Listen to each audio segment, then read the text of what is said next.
You recently wrote that you lost yourself to ambition and you're now carving a future that honors your ambition and your well being. Do you think that this is possible for all women? You shouldn't have to design your life around your career. It should be your career around your life. Why do I have to choose between being present in the lives of my kids and having this like flourishing career? When I talk to young ladies, I tell them, you really need to know, first of all, who you are and what you want. Yes, I perform well.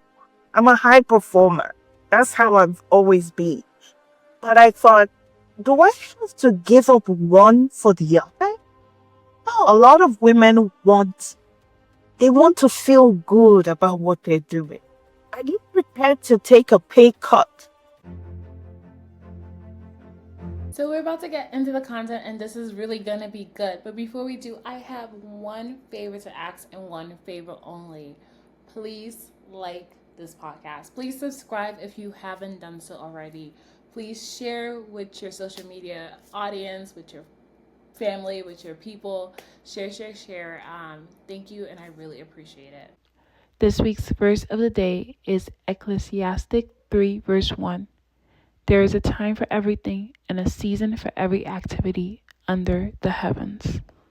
Welcome to the Busy Mom Get It Done podcast. My name is Esther Shittu. I am your host, journalist, and mom of three. We encourage moms that want to follow their motherly instincts and their passions. Thank you so much for joining us. And this week's guest is Barbara Young-Utiaruk. Barbara is the founder of Flourish, a community for ambitious working moms. She's also the head of chancery at the Embassy of the Federal Republic of Nigeria.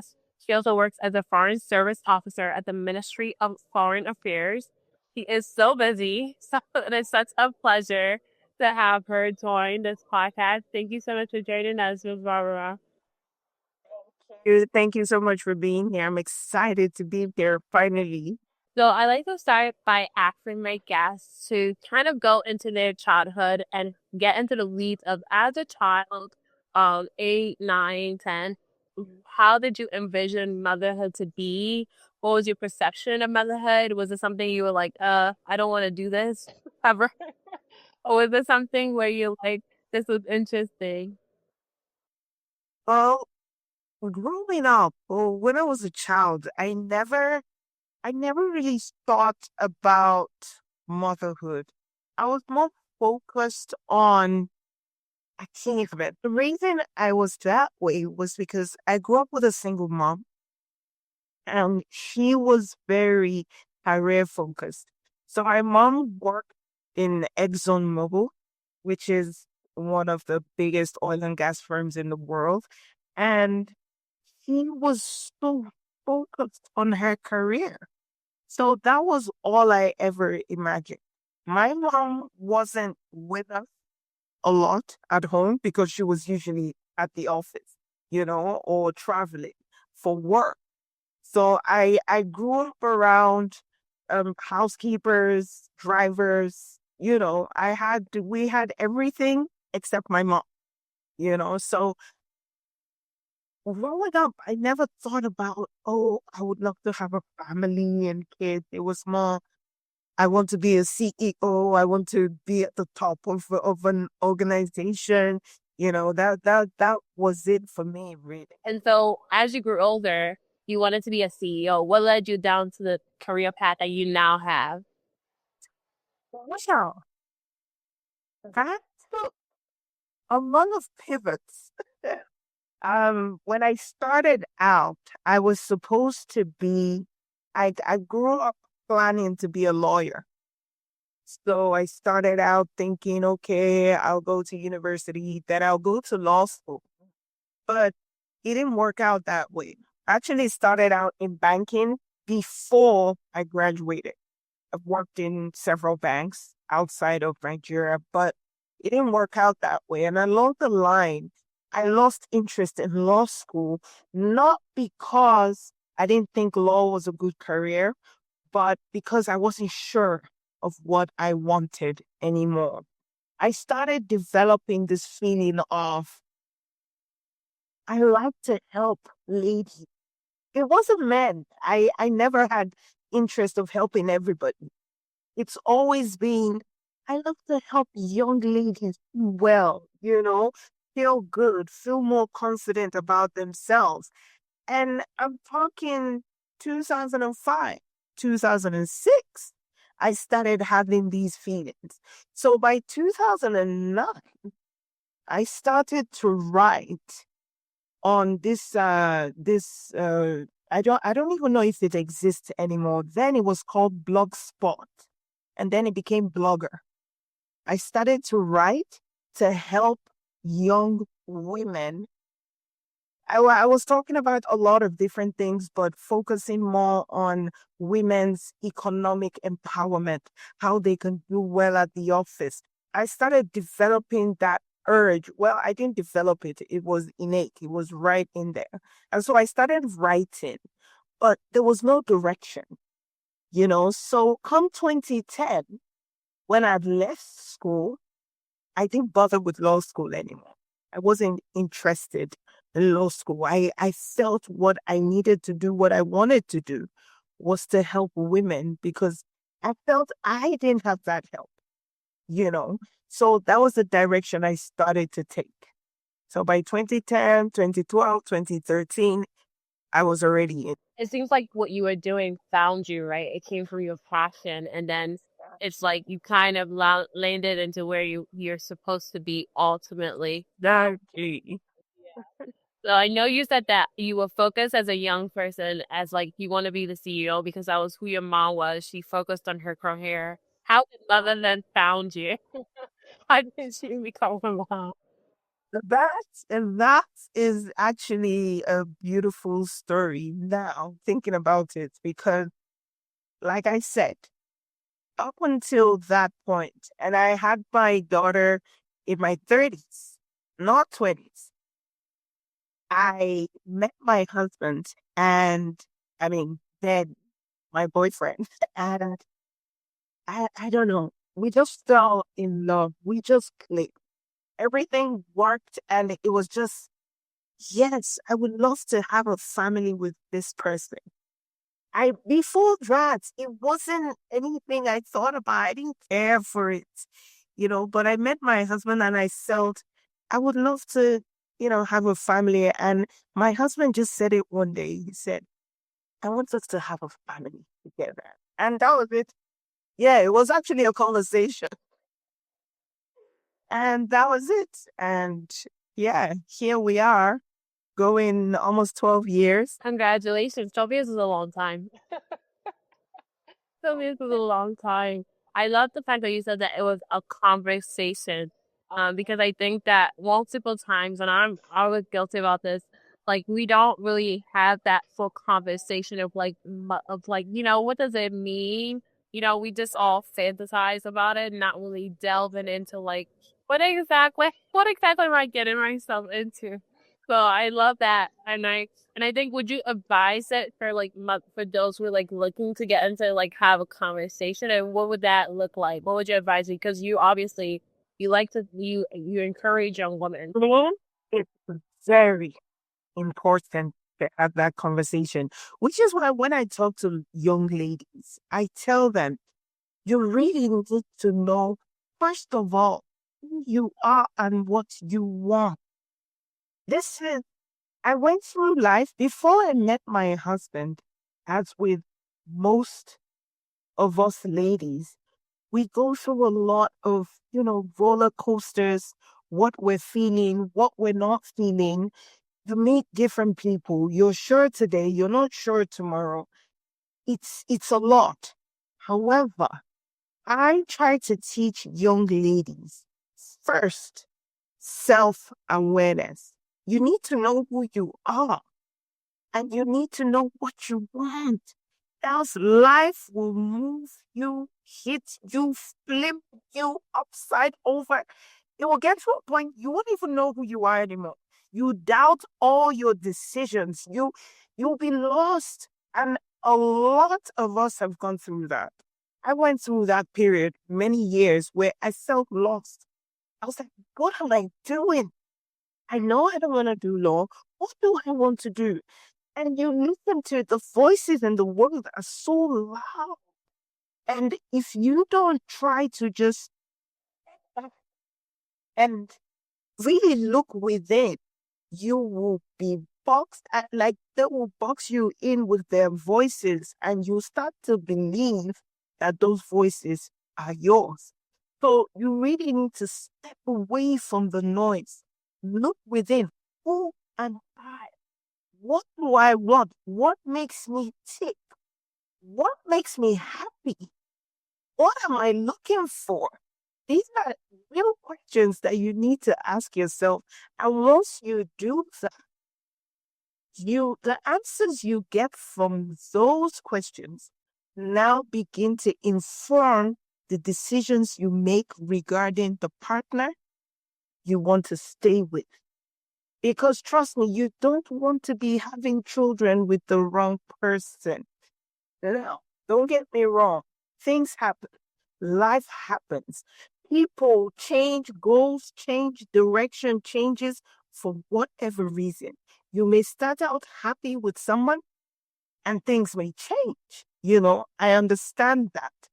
However, no matter what happens externally outside of you, if you are sure of who you are, if you have a deep sense of who you are and what you stand for, regardless of what happens, you'll be able to pivot quickly.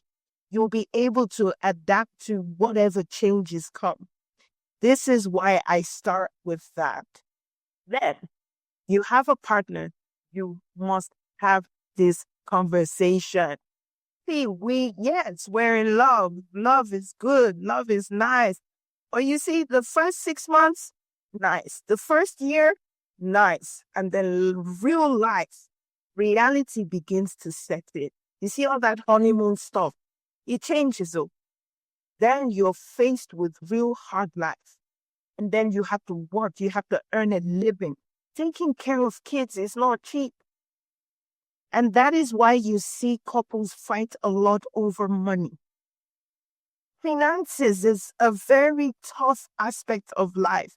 So this is something that women, young ladies need to understand. Don't get carried away. Don't be glossed over by the I love you, all that sweetness. Enjoy that. But be serious with what it is you want and have that conversation with the person. What do you want? What do I want? How do we achieve this? What do we do? Like I keep repeating, plans change. But you still need a plan. You don't just move through life, and just because it's like water, it will carry you anywhere. You have a successful career, and you mentioned how you kind of started on this progression of being able to help women. Can you speak about Set to Flourish? How did they become something? Set to Flourish was actually born out of my own struggles. When I started, remember I told you growing up, I had this vision of I wanted to rise to get to the top of one of these established organizations, in the Fortune 500. I had these huge dreams before I became a mom.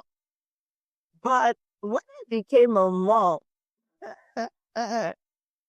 I realized it's not the same. It's not the same. The exhaustion, the stress, the sacrifices that you have to make. And that was when the holes in the system became glaring. It became really obvious that the workplace was and is not designed for women, especially mothers. It became dreary. And I thought, oh no, this is not going to work. If I know I want to feel fulfilled career wise and I still want to, be a good mother, a mother who can say, yes, I'm a good mom and have my daughter feel that way, then some things will have to change. And so I started taking care of myself more. And that was how Set to Flourish came about, because I thought, if I'm thinking about things this way, if I feel this way, I wonder how other women feel. And then I started talking to ladies at my workplace, and they were feeling the same frustration I was feeling. You're supposed to compete the exact same way as a young man wouldn't have to stay up all night with a sick kid, wouldn't have to rush to the hospital at 3 a.m. There was a day I was driving my daughter to the hospital at 3 a.m. and she was puking, and I was like, "Sir," and I was driving in Abuja, the dark. So these are things that moms have to deal with. And then you also have to think of a career. And I thought, okay, yes, I perform well at work. I'm a high performer. That's how I've always been. But I thought, do I have to give up one for the other? No. Like, you shouldn't have to leave one to be with the other one in order to feel, you won't even feel good. You won't love your life. You would always feel like something is missing. And so I thought, I'm probably not the only one complaining about this. My female colleagues are complaining about the same. I have some male colleagues who say their wives are complaining about the same. And I thought, okay, I need to create a space where women can design their careers around their lives, not the other way around. So you shouldn't have to design your life around your career. It should be your career around your life. It should fit, and that symbiosis should just be beautiful. And I thought, okay, the system isn't going to let this work because I'm going against everything that has been designed, in the workplace. And I thought, no, if I continue like this, I'll lose my mind. Many women will lose their minds. And I thought, okay, I'll create a space where women can do this and we can thrive as ambitious moms without having to choose between work and life, because both can exist together side by side. Success and sanity, it actually can. And so that's why I created Set to Flourish. It's great. No, I love what you had to say about it because I feel like I have the same feeling of like, why must I choose, right? Why do I have to choose between being present in the lives of my kids and having this like flourishing career, you know? And like you said, the system is set so that women kind of have to choose. And so we do need spaces we can do both at the same. Yeah. Yeah, exactly. Um, so I wanted to kind of delve a little bit. What resources do you provide to women? Does Set to Flourish help women in order to make sure that they don't have to make that choice? Okay. Before I even get to answer that question, I started, I had been working with women. I've been working with women for years, behind the scenes. I tried to do it online, but I think initially or for a long time, I connected better with ladies in person. So I have worked with quite a number of ladies, many of whom are my friends, but not online. I have written online. I have earned money online as a writer for coaches, but I have never formally set up a coaching system or any kind of system that has, um, should I say, attracted or generated revenue from helping women. Good. So that aside, I set up Set to Flourish end of 2023, but on LinkedIn, yeah, 2024 January, and I set up this community. And within a couple of months, I had grown it to over 100 women most of whom, or many of whom I reached out to personally. And they saw what I was doing and they liked what I was doing and they joined. Now, Set to Flourish has been around since then, but I have restructured it. So I'm no longer offering Set to Flourish as a LinkedIn community. It's going to be soon. It's going to be like an email community. So I'm calling it the Set to Flourish Collective, where I interact closer with women. So I send out the newsletter via email. However, we will communicate and interact closer via workshops. I don't just want a bland webinar. I want actual workshops where we would get to real work, So that is still in the process, which is why Set to Flourish, I'm not writing on Set to Flourish right now. I'm writing on my personal platform. So Set to Flourish was and will be providing tools, strategies, and conversations as well to help women design their lives in a way that aligns with their strengths and their goals. Okay? Will help them learn how to set boundaries, and will help them do this. Because in order for you to create a life that helps you combine ambition with well-being in an organization that doesn't understand that, you need to learn how to set boundaries, stand on those boundaries, negotiate those boundaries often, and understand that your wellness must remain at the core of everything you're doing. So this is what Set to Flourish is doing. We're all about sustainable success. Success without burnout. You have your ambition, be ambitious, but we're going to do it while promoting our well-being.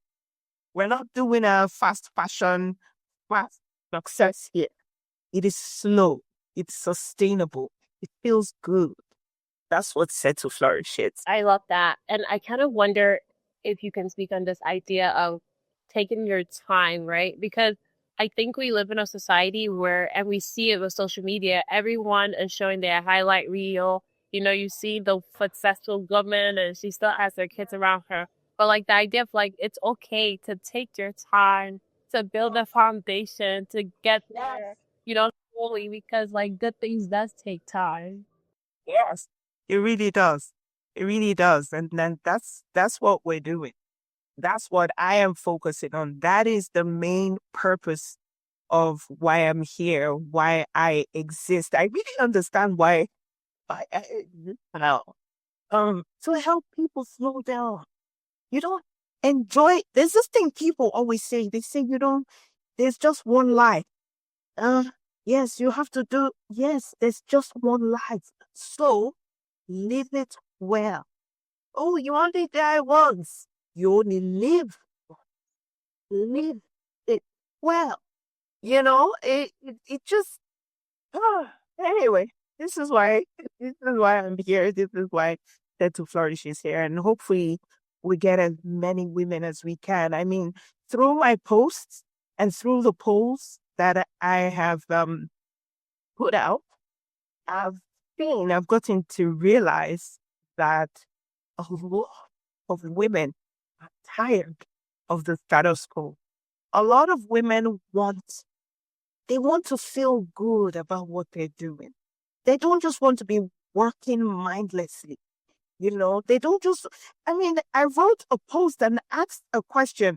Are you prepared to take a pay cut so that you feel better? Almost everybody, I think everyone said, yeah, for my peace of mind, I am prepared to take a pay cut. So, and when you see all these things, it makes you really wonder. A lot of people are just going with the flow.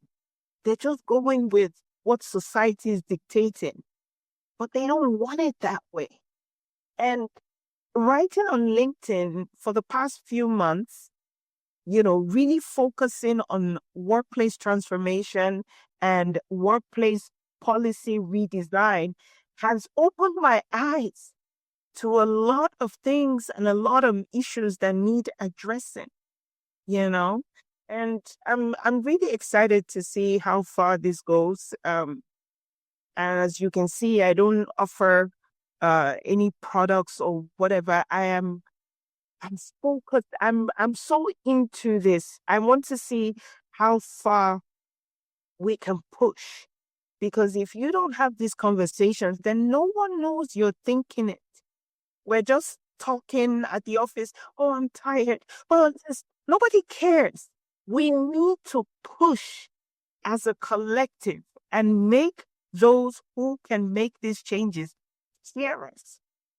And that's the whole point of the whole encompassing overarching point of why I'm doing what I'm. I want to delve into you're a woman that's passionate about technology, and I saw that you wrote a post on AI. What role do you think AI will play with helping mom? Oh, wow. Okay. Do you know that there's still a lot of ladies in Nigeria who see AI as just chat GPT and pictures and possibly videos?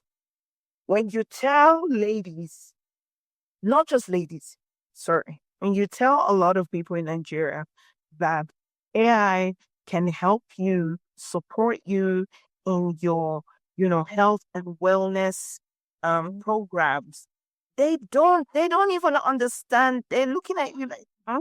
You know, and that scares them. When people don't know what they can get from something, they become apprehensive. They step back. They express fear. But AI, AI is this quiet superpower. It it can be that assistant that you never thought you could have. AI can help you with, your normal tedious tasks, your repetitive tasks, automation, project management, project management. But so many people don't know this. And this is why I am really interested in AI as a part of this future of work that, I'm helping to build in Nigeria and also in continental Africa. So yes, AI is huge. AI is your great assistant. AI can't replace human beings, but AI can help you become more efficient. It can help you relax more.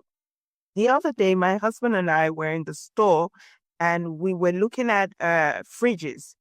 So we're looking at different brands. And I told my husband, I want my fridge to be able to tell me when I'm running out of whatever it is I put there.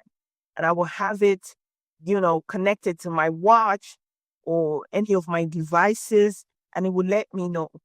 Because we a couple of days ago, I told my husband, oh, eggs have run out. Why didn't you? It's like, oh, I didn't know. Oh, yes, there was one left.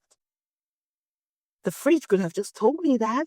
I didn't need to go through that. So you see, this is artificial intelligence, and I'm really excited to see how far we go with it in the future.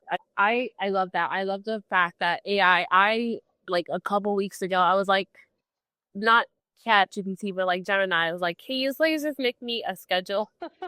And I think something as simple as having a AI to like create a schedule of like, okay, this is when your kids need to get up, this is when they need to clean. That like frees up that space or like, so I think that's very important.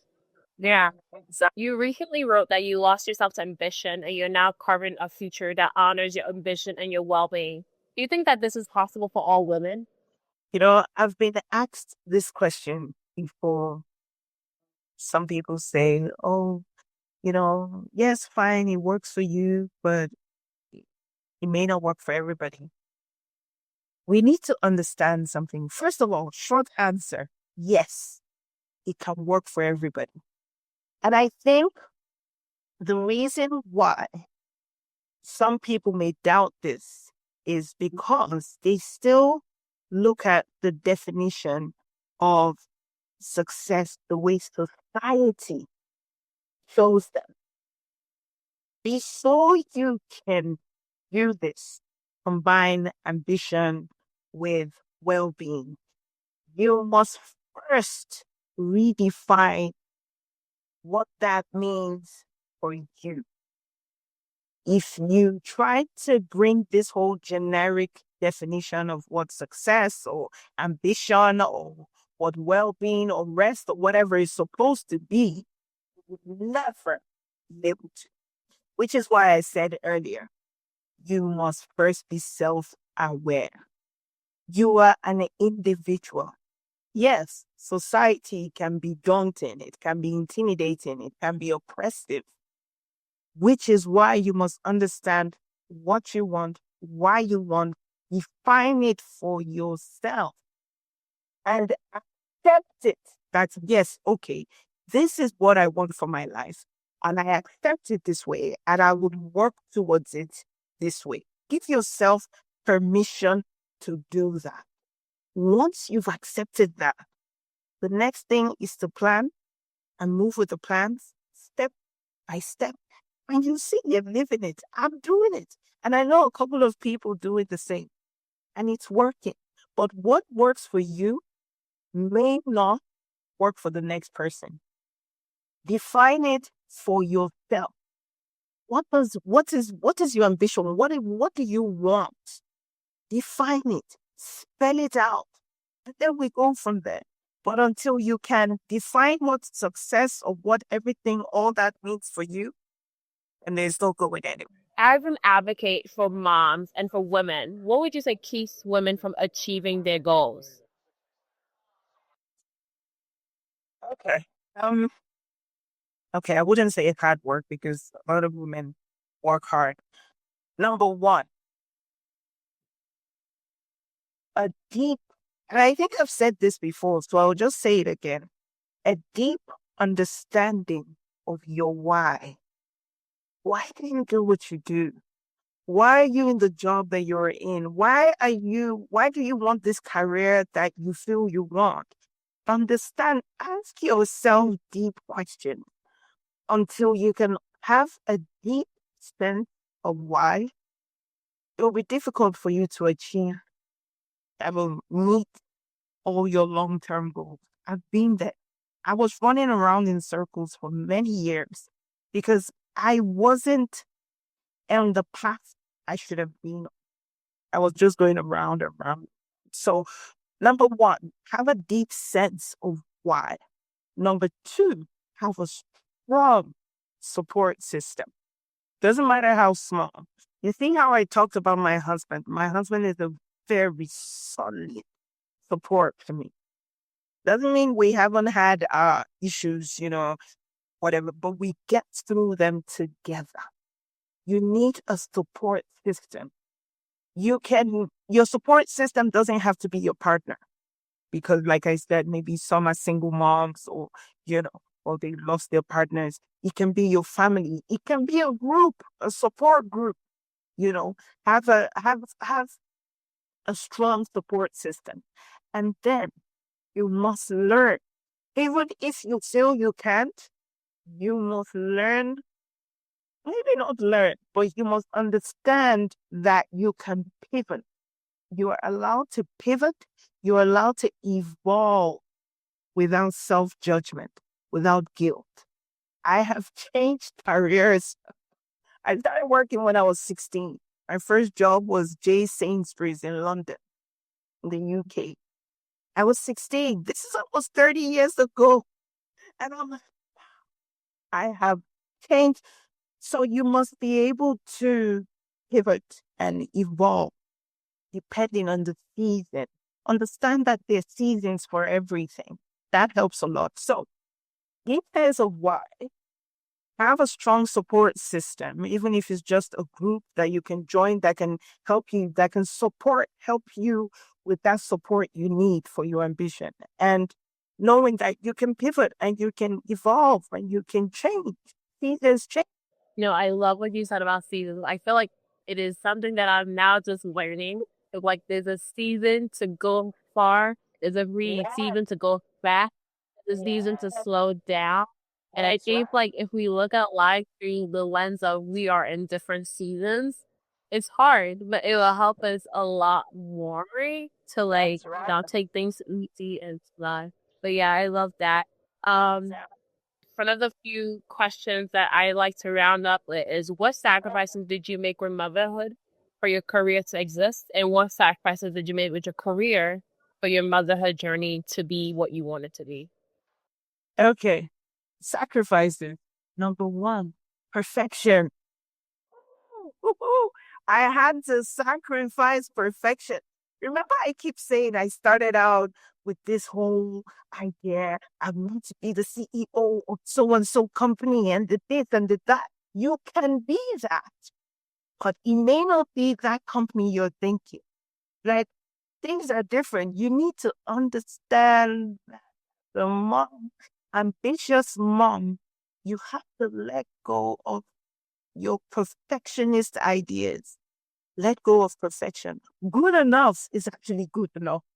I'm still a high performer at work, but I had to let go of perfection. I've seen women sacrifice health. They sacrifice visibility at work because they're thinking, okay, as long as I don't do that, I won't be judged. I won't be this. People sacrifice all kinds of sleep. They sacrifice all kinds of things. You see me? I understand the value of sleep. I need my 7 to 8 hours. I am not doing all this 4 hour a day sleep. Like, you see all kinds of things on social media. You don't need to sleep for more than 4 hours. Excuse me. If the person doesn't want to sleep for more than 4 hours, that's different. That's that person's decision. But don't tell me that I can only sleep for 4 hours if I want to be successful. No, I must sleep well. Sleep for me is very important. I open it with my sleep. 7 hours, 8 hours, I wake up, I'm refreshed. I drink my lemon water. I feel good. I don't drink coffee anymore. I go about my day, relax. So you see, there are things that we don't have to sacrifice. We keep normalizing sacrifice. Like, you have to do this, else you will get this. No, no, slow down. Like, the hustle culture is too much. And I just feel we're sacrificing too much. But for me, I had to learn sacrifice. That's why I said I sacrifice perfection. Else, I'll be going crazy right now. I agree. The hustle culture is intense. Final question is it possible for women to have it all? And how can they be the mother they want to be while still on this career journey? And this is tricky, but the people would listen to me and say, no, you can't have it all. You can. You can have it all. But, you cannot. I do not think you can have it all at once. That's the thing. Like I said earlier, first of all, you have to define what all means for you. What does all mean? Stop looking at what the society is telling you. What is all for you? What does that mean? Define that first of all. Understand. Number two, understand that there will be trade-offs. Some things will have to, go some point, and they can even come back, which is why we talked about seasons. There will be seasons. So number one, redefine what all means for you. Number two, accept that there will be trade-offs and do them with wisdom. Number three, know that with these trade-offs, there are seasons in your life. There will be seasons change. So handle each season according to what matters most at that time. Things change. I keep pointing this out. What you think is important today may not be important tomorrow. Today, what matters most to you? Focus on that. You're in that era. You're in that season. Handle that. If you're thinking But I have a 20-year plan, but I'm not focusing on that 20 years. I'm focusing right now on the most important things. Right. This is where in this season. So those are the three things for me. Define what your all or your success means. What is that for you? Number two, there will be trade-offs. You have to give up some things. Do it with wisdom. Number three, know that there are seasons and attend to each season based on what is important. Well, thank you so much, Ms. Barbara. Thank you for your time. I appreciate it, and I love everything that you have to say. I feel like you dropped all the nuggets about seasons, knowing what you want, and knowing your why. And the fact that we don't have to hustle our way out of our life. You don't have to. The thing we say in Nigeria, life na jeje. Calm down. Enjoy life. What's the point of hustling so hard and you don't even enjoy it? And then you now develop ill health, and then all the money that you hustle to get, you now start using it to pay to hospitals and pay to care. Oh no. Enjoy life. Take it slow. I love that. Thank you so much. We hope to have you back. Where can people reach you? Right now, the best place you can hit me up is LinkedIn. I'm always there. I'm not active on other social media platforms. I mean, I have presence there, but I'm not active there. But LinkedIn, yes. LinkedIn.com/in/workplace wellbeing. Or just look for me, Barbara Young-Utiaruk. Simple. And you'll find it. Thank you so much, and we'll see you next time on the Busy Moms Get It Done podcast. Thank you for having me.